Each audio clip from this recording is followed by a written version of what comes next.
Welcome to ఆత్మీయ గోదావరి. మన ఆత్మీయ గోదావరి పశ్చిమ గోదావరి జిల్లా ఆచంట మండలం ఆచంట అనే గ్రామంలో ఉన్నామండి. ఈ రోజు ఆచంటలో ఉమారామలింగేశ్వర పిరమిడ్ సంస్థకి 14 సంవత్సరాలు నిండిన సందర్భంగా ఆచంటకు హిమాలయాల్లో తపస్సు చేసిన సంత్ సదానంద గిరి మహారాజ్ గారు అయితే ఆచంట విచ్చేయటం జరిగింది. ఈ రోజు స్వామీజీ ఆచంట ఉమారామలింగేశ్వర పిరమిడ్ ని సందర్శించి ఉమా రామేశ్వర స్వామి వారిని దర్శించుకోవడం జరిగింది. అలానే రామేశ్వర స్వామి సత్రంలో అయితే వచ్చిన గ్రామస్తులందరికీ కూడా ధ్యానం గురించి అనేక విషయాలు తెలియజేయడం జరిగింది. మన ఆత్మీయ గోదావరి ప్రేక్షకుల కొరకు కూడా స్వామీజీని చిన్న ఇంటర్వ్యూ తీసుకోవడం జరిగింది.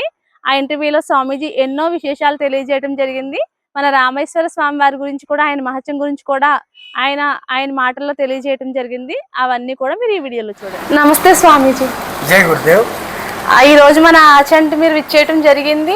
ఆ కార్యక్రమంలో భాగంగా ఆచంట రామలింగేశ్వర స్వామి వారిని దర్శించుకున్నారు కదండి, మీ అనుభూతి తెలియజేయండి. స్వామి వారిని చూడగానే మీ అనుభూతి. గం గణపతి నమః, ఆయం సరస్వతి నమః, శ్రీ గురుభ్యో నమః. మా గురుదేవులైనటువంటి మహంత్ హిమాలయగిరి మహారాజు వారి పాద పద్మములను మనసులో స్మరించుకుని అంచట నేను ఇప్పుడు కొత్తగా ఏం రాలే. ఈ పంచారామ క్షేత్రాల్లో పాలకొల్లు భీమవరం కోసం మేము ఎన్నోసార్లు వచ్చేవాళ్ళం. ఈ ఏరియా అంతా కూడా తిరిగాం. కొన్ని ఊర్లు, కొన్ని ప్రదేశాలు మాకు తెలుసు. ఈ అంచట మహత్యం కూడా తెలుసు.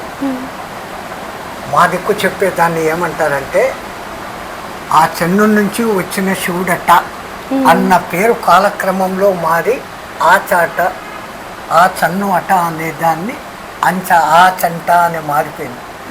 ఈ కాలంలో ఊర్ల పేర్లన్నీ దిక్మాల నుండి మారిపోతుంది. గుంటూరు దగ్గర ఒక క్షేత్రం ఉంది, ఎత్తిపోతల.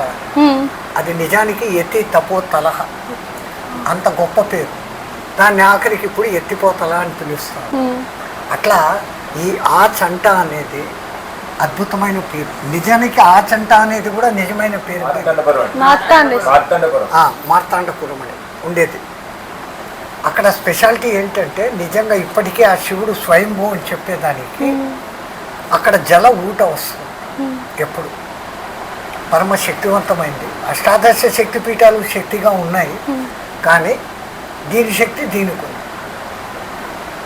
ఎందుకంటే ఒకే లోపల కాలభైరవుడు కానీ, అమ్మవారు కానీ, ఆ శివుడి అనేక రూపాలు కానీ పురాతనమైంది అని చెప్పేదానికి ఉంది. కాలక్రమంలో అది శిథిలమైపోతే వేరే రాజులు కట్టారు. ఇప్పుడు ఈ ఆకారంలో ఇది చాలా పురాతనం. ఇప్పుడు ఎవరో జీర్ణోద్ధరణ చేసి ఇచ్చేశారు. ఇంకో 100 ఏళ్ళకి ఇది పోతే ఇంకోళ్ళు కడతారు. కానీ మూల విరాట్ ఎప్పటికీ విరాజమానమై ఉంటుంది. ఆ పరిసర ప్రాంతాల మీద ఆ శివకటాక్షం ఎప్పటికీ ఉంటుంది. స్వామీజీ, మీరు మీ వయసు 112 సంవత్సరాలు అంటున్నారు. మీరు ఇప్పటికీ కూడా చాలా యాక్టివ్గా, చాలా ఎనర్జెటిక్గా ఉన్నారు. మిమ్మల్ని చూస్తుంటే యువకుల్లానే ఉన్నారు చెప్పాలంటే. ఈ రోజుల్లో 30 సంవత్సరాలు వచ్చిన వాళ్ళే మోకాళ్ళ నొప్పులు, కీళ్ళ నొప్పులు అంటూ ఉన్నారు కదండి. మీకు ఎంత ఎనర్జెటిక్గా ఉండడానికి కారణం ఏంటండి? మీ జ్ఞాన తపస్సే అంటారా? ఒకటి, మా గురువు గారు మమ్మల్ని తీర్చిదిద్దిన విధానం. రెండవది, నా పూర్వజన్మ సుకృతం, చేసిన సాధన. ధ్యానము అనేది ఇప్పుడు పత్రిజీ గారు కనిపెట్టింది కాదు. ఆ ధ్యానాన్ని సులభతరం చేసిన వారు పత్రి, అందరికీ అందుబాటులోకి తెచ్చారు. ఒకప్పుడు ధ్యానము అంటే ఆ పూజలు చేసేవాళ్ళు మాత్రమే చేసుకునేవాళ్ళు. ఇప్పుడు అమ్మవారి పూజ చేస్తారు, ధ్యాన శ్లోకము అనేది ఉంటుంది. విష్ణు సహస్రం చదువుతారు, ధ్యాన శ్లోకము అనేది ఉంటుంది. శాంతాకారం భుజగశయనం పద్మనాభం సురేశం విశ్వాధారం గగన సదృశం ఏకవర్ణం శుభాంతం లక్ష్మీకాంతం కమలనయనం యోగి హృదయగమ్యం అనే ధ్యానం చెప్తారు. కానీ మన వాళ్ళు ఏం దాన్ని తప్పుగా అర్థం చేసుకున్నారంటే, అక్కడ నువ్వు ధ్యాన స్థితిలో కూర్చొని ఆ మూర్తి శాంతాకారుడుగా పరగశయనం మీద ఉన్నాడు అన్న భావన చెయ్యి అని చెప్పారు. ఎక్కడైతే ఒక్క చోట భావన నిలబడుతుందో అక్కడ మనస్సు చంచలత అనేది నిలబడుతుంది. అందుకోసం ధ్యానం. ఇది వేదకాలం నుంచి ఉంది, కానీ అది వేదము మంత్రాలు తెలిసిన వాళ్ళకే ఇచ్చారు. పత్రిజీ గారు దాన్ని సర్వసాధారణంగా ప్రతి ఒక్కడు జాతి మత కుల భేదాలు లేకుండా ఎవరైనా చేసుకునే దానికి వీలైనట్లు ఆ మహానుభావులు చేశారు. సో మేము కూడా ఆ ధ్యానానికి సంబంధించిందే అయినా మా గురువు గారు మాకు కుండలిని యోగం అనేది నేర్పారు. అది శరీరాన్ని భద్రంగా ఉంచుతుంది. ఈ శరీరాన్ని భద్రంగా ఉంచాలా అని కోరుకోవడం కూడా తప్పు. వాడు ఎన్నాళ్ళు ఇస్తే అన్నాళ్ళు అనుకున్న భావనతో ఉన్నప్పుడు దేహం ముఖ్యం కాదు, లోపలున్న దేహి ముఖ్యమన్న భావనతో మనం ఉంటే ఈ దేహం భద్రంగానే ఉంటుంది. రెండవది, బాహ్య శుచి ఎంత అవసరమో మానసిక శుచి కూడా అంతే అవసరం. బాహ్య శుచికి స్నానం చేస్తాం, మనోశుచికి ధ్యానం చేస్తాం. ఆత్మశుద్ధికి కాదు, ఆత్మ ఎప్పుడూ శుద్ధం. మనోశుద్ధికి ఈ మనసు చూసిందంతా కావాలంటుంది, వినిందంతా కావాలంటుంది, వాసన చూసినంత ఈ పాంచభౌతికం మీద డిపెండే దానికి అధిపతిగా ఉంది. 11వ ఇంద్రియాలు దశేంద్రియాల కన్నా గొప్పది. అందుకే ఇంద్రుడు దీనికి అధిపతి, చంద్రుడు దీనికి అధిపతి అంటే ఆ చంచలత ఈ మనసులో ఉంటుంది. ఆ మనసును నిగ్రహించే దానికి ఈ ధ్యాన విధానంలో కుండలిని ధ్యానం అనేది ఒకటి ఉంది. అది మా గురువుగారు నేర్పారు. హఠయోగం ఉంటుంది, క్రియాయోగం ఉంటుంది, లయయోగం ఉంటుంది, జ్ఞాతయోగం ఉంటుంది. ఇవన్నీ కష్టం, ఏళ్ల సాధన చేయాలి. ఏ సాధన అవసరం లేకుండా అందరూ ఆత్మ సాక్షాత్కారం పొందడం, మనస్సును నిలబెట్టుకోవడం అనేది ఒక్క పత్రిజీ వారు లేపిన ఈ శ్వాస మీద ధ్యాస అనేదే సులభంగా జరుగుతాం. మా ఆరోగ్య రహస్యం అంటే హితాహారం, మితాహారం, శుచాహారం. మితం నిధి, ఏది కూడా మితం, అపరిమితం లేదు. రెండవది, మనసులో ఎప్పుడు ఏది పెట్టుకోకుండా ఇప్పుడు ఇది జరిగింది, గతం గత వదిలేయడమే. లేకుంటే దాన్నే పట్టుకొని ఏలాడుతూ ఉంటే చింత ఉండకూడదు. అందుకే మా గురుగారు అనేవారు, చింత నా కరో, చింత నా కరు.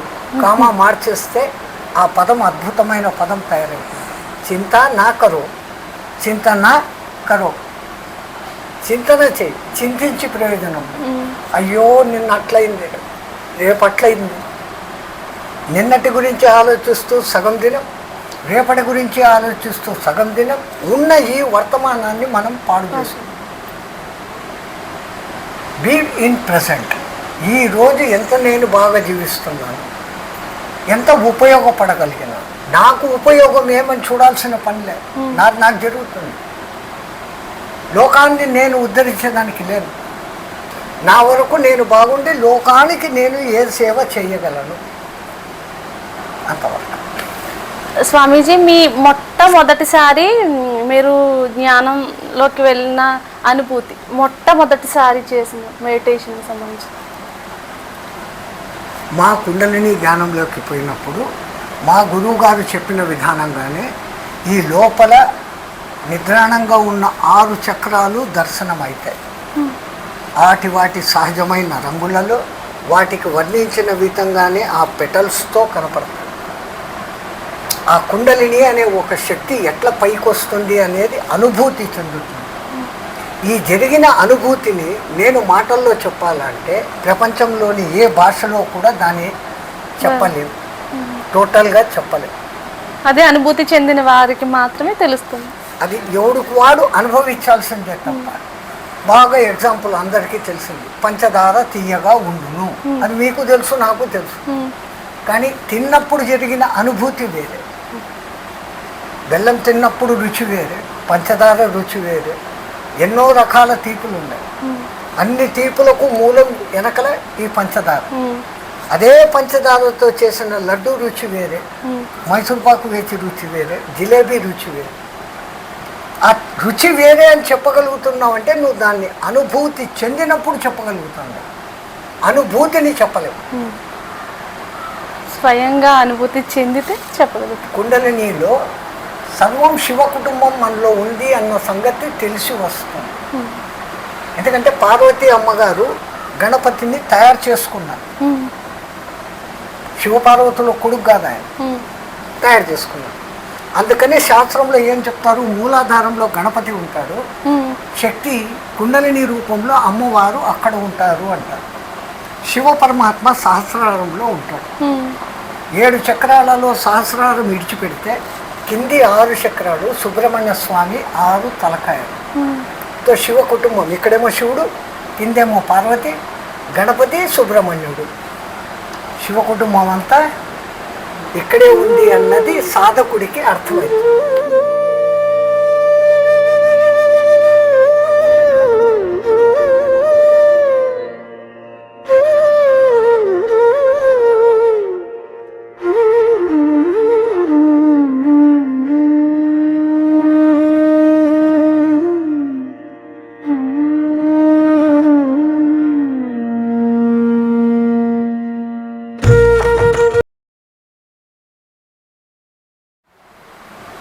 శివం అంటే శుద్ధం. గురువుగారు, మీరు కుండలిని సాధన చేసి శ్వాస మీద ధ్యాసకి ఎందుకు మారారు?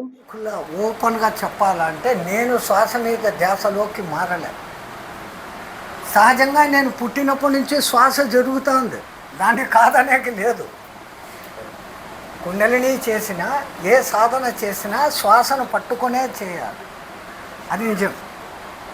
తో ఇప్పుడు పరధర్మాలు మన మీద విపరీతంగా పడి స్వధర్మాన్ని నుంచి జనాలు దూరం అయిపోతూ ఉన్నారు.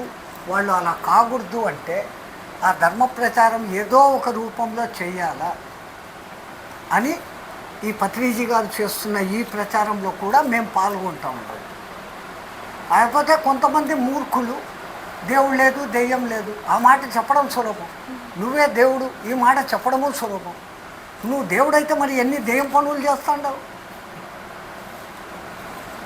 చెప్పడం సులభం, ఆ స్థితికి రావడం వేరే. ఆ స్థితికి అందరూ రావాలా అంటే వాళ్ళను మేల్కొల్పాలి. ఎవరిని ఎవడు ఉద్ధరించేవాడు లేడు, ఆత్మను ఆత్మనే ఉద్ధరించుకోవాలన్న మాట ఉంది. కాకపోతే ఒక గురువు దగ్గర ఒక శిష్యుడు సేవకుడుగా ఆ గురువు చెప్పింది నలుగురికి చెప్పడం. నేను ఒక అనుభూతి చెందానండి, సుఖించాను. ఆ సుఖం ఇంకోటికి పంచాలనే కోరిక పుడుతుందిగా. నేను బాగున్నాను, అందరూ బాగుండాలనే కోరిక పుడుతుందిగా. అట్లా పత్రిజీ గారి శిష్యులు ఈ ప్రచారం చేసుకుంటూ. గురువు గారు, మీ 111 సంవత్సరాలు శతాబ్ది కాలంలో అప్పుడున్న మనుషులకి ఇప్పుడున్న మనుషులకి ఏ విధమైన వ్యత్యాసాన్ని అయితే మీరు చూసారు గురువు గారు? మనుషులు ఏంలో మార్పు లేదు, ప్రకృతి అట్లే ఉంది. మనసుల్లో మార్పు వచ్చింది.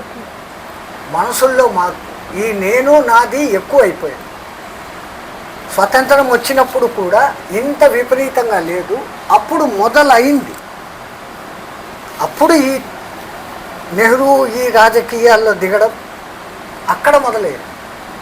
గాంధీ గారు స్వతంత్రం వచ్చినాక కాంగ్రెస్ను డిలీట్ చేసేయండి అన్నాడు. అవసరం లేదు, ఇంకా స్వతంత్రం కోసం కాంగ్రెస్ పెట్టాం, అయిపోయింది అన్నాడు. కానీ ఈ పదవి లాలస వాళ్ళలో చేరినాక గాంధీని పక్కన పెట్టేశారు. ఈ పొద్దు వరకు అదే వ్యామోహంలో ఉండిపోయారు. గురువుగారు, ఇప్పుడున్న ఈ స్పీడ్ యుగంలో టెక్నాలజీ అయితే చాలా బాగా పెరిగిపోయింది కదండి. టెక్నాలజీ పెరిగిన తర్వాత మానవ సంబంధాలు దగ్గర అయ్యాయి అంటారా, బలహీనపడ్డాయి అంటారా? ప్రపంచం చిన్నదైపోయింది, మనసు దూరం అయిపోయింది. ఒకే ఇంట్లో ఉన్నాడు, మేడ మీద ఉన్న అన్నతో కింది వాడు ఫోన్ చేసే స్థితికి వచ్చాం. ముంబై లాంటి అపార్ట్మెంట్లలో పక్కింట్లో ఒకడు చనిపోతాడు, రెండో ఇంట్లో పెళ్లి బాజాలు మోగుతూ ఉంటాయి. ఒకప్పుడు ఉన్న గ్రామాలు మేము చూసినట్టువి, ఒక ఇంట్లో పెళ్లి జరుగుతుంది అంటే ఎవడింట్లో పొయ్యి ముట్టదు 7 రోజులు. ఒక ఇంట్లో ఎవరికైనా చనిపోయినాడంటే 7 రోజులు ఏ ఇంట్లో పొయ్యి ముట్టదు. అంత కలిసికట్టు ఐకమత్యం అన్నాడు. అందుకే నేను గాంధీగారు అన్నాడు, గ్రామ స్వరాజ్యం, గ్రామాలు బాగుండాలా అని. దేశానికి గ్రామాలు వెన్నుపూస అని చెప్పాడు. ఈ పొద్దుకు అది నిజమే. ఈ గ్రామాలు ఉండబట్టే ప్రపంచం నడుస్తూ ఉంది. ఎన్ని ఇబ్బందులు వచ్చినా రైతు ఏమి చేసినా ఆ పంట పండిస్తున్నాడు, నలుగురికి పెడతా ఉన్నాడు. గురువుగారు, ఇప్పుడున్న ఈ కాలంలో సంతోషకరమైన జీవితం ఏర్పడాలంటే మనం ఏం చేయాలి? ఏమీ చేయలేము, మనసులో కోరుకోవడం వరకు. నాలాగా అందరూ ఉండాలని నేను కోరుకుంటానే తప్ప నాలాగా ఎవడు ఎప్పటికీ ఉండలేడుగా. నా అంత పొడుగ్గా గడ్డం పెట్టుకొని మీరు అందరూ ఉంటారా? ఎవడికి జాత కాదు. కానీ కోరుకోవడంలో తప్పు లేదు. ఒక మంచి కోరిక బలిష్టంగా కోరుకున్నప్పుడు ప్రకృతి దానికి సహకారం అందిస్తుంది. అందుకే మా పూర్వీకులందరూ కూడా సర్వే జనా సుఖినో భవంతు, లోకా సమస్తానే సుఖినో భవంతు. ప్రస్తుత రోజులైతే చాలా ఇబ్బందికరంగానే ఉంటున్నాయి కదా గురుగారు, ప్రపంచ పరిస్థితుల దృష్ట్యా చూస్తే గనక. అంతకు ముందు తరాల వారు చాలా హ్యాపీగా అయితే వాళ్ళ జీవనాన్ని సాగించారు. కాకపోతే భవిష్యత్ తరాల వారికి నాకు తెలిసి చాలా కష్టతరంగానే ఉంటుంది. వాటి గురించి మీరు చివరిగా ఏం చెప్పాలనుకుంటున్నారు? మీ తెలుగులో ఒక కవి అన్నాడు, సొంత లాభము కొంత మానుకొని గట్టి మేలు తలపెట్టబోయి అని అంటాడు శ్రీశ్రీ. అట్లా మీ స్వార్థాన్ని కొంచెం మీరు కనుక తగ్గించుకుంటే ప్రపంచం అద్భుతంగా ఉంటుంది. ఎందుకంటే మనది సనాతన భారతీయ ధర్మం. ఇక్కడ ఉన్న వాళ్ళలో అంతా ఏకీకృత సోదర భావన. మధ్యలో కొన్ని మతాలు వచ్చి ఎంత చేసినా మన సనాతన ధర్మాన్ని దెబ్బ కొట్టేదానికి కాలే. ఈ వేద పాఠశాలలు లాంటివి లేకుండా చేశారు ఆ బ్రిటిష్ వాళ్ళు. ఇంగ్లీష్ చదువులు పెట్టారు, ధ్వంసం చేయాలి, కానీ నిలబడే ఉంది. పాఠశాలల్లో మన భారతీయ సంస్కృతి నేర్పియాలి. మంత్రాలు, యజ్ఞాలు, పూజలు లేకున్నా నువ్వు మానవుడివి, తోటి మానవుడికి సాయం చేయి. మనిషిగానే ఉండిపోవద్దు, దానవుడిగా మారద్దు, మాధవుడిగా ఉండేకి ప్రయత్నం చేయి అని చెప్పగలిగిన చదువు చెప్పాలి. ప్రహ్లాదుడు అంటాడు, చదువుల సారం బెల్ల చదివితిని అంటాడే. చదివితే ఈ ఉత్త చదువులతో ఏం రాదు, జ్ఞానవంతమైన చదువులు చదవాలి.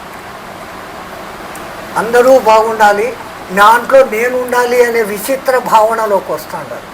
అందరీ బాగుండాలి అంటే అయిపోయిందిగా, దాంట్లో మీరు ఉన్నట్లేగా. మళ్ళా నేను బాగుండాలి అని కోరుకోవడం అంటే దాంట్లో నేను ఉండాలి అంటున్నాడు.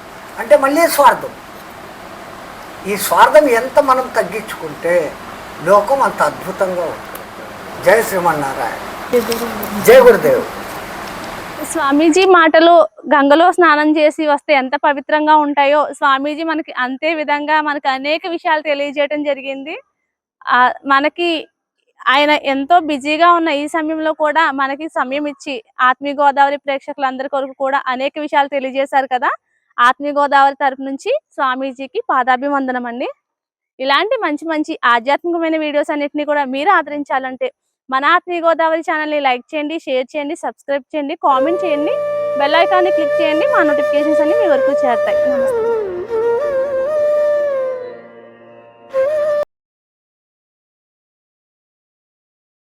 ఆత్మీయ గోదావరి ఛానల్ను సబ్స్క్రైబ్ చేయండి, లైక్ చేయండి, షేర్ చేయండి.